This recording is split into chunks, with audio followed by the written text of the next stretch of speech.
সূরা ইখলাস দৈনিক 200 বার ওযুর সাথে পড়লে 10টি ফায়দা। 1. আল্লাহ তাআলা তার রাগের 300 দরজা বন্ধ করে দেবেন। 2. রহমতের 30 দরজা খুলে দেবেন। 3. রিজিকের 300 দরজা খুলে দেবেন। 4. মেহনত ছাড়া গায়েব থেকে রিজিক পৌঁছাবেন।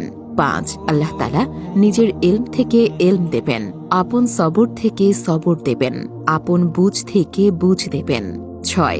66 বার কোরআন খতম করার সওয়াব দেবেন। 7. 50 বছরের গুনাহ মাফ করে দেবেন। 8. জান্নাতের মধ্যে 20টি মহল দেবেন, যেগুলো ইয়াকুত মারজান ও জজমদের তৈরি এবং প্রত্যেক মহলের 70,000 দরজা হবে। 9. 2000 রাকাত নফল নামাজ পড়ার সওয়াব দিবেন। 10. যখন তিনি মারা যাবেন 1,10,000 ফেরেশতা তার জানাজায় শরীক হবেন। সুবহানাল্লাহ।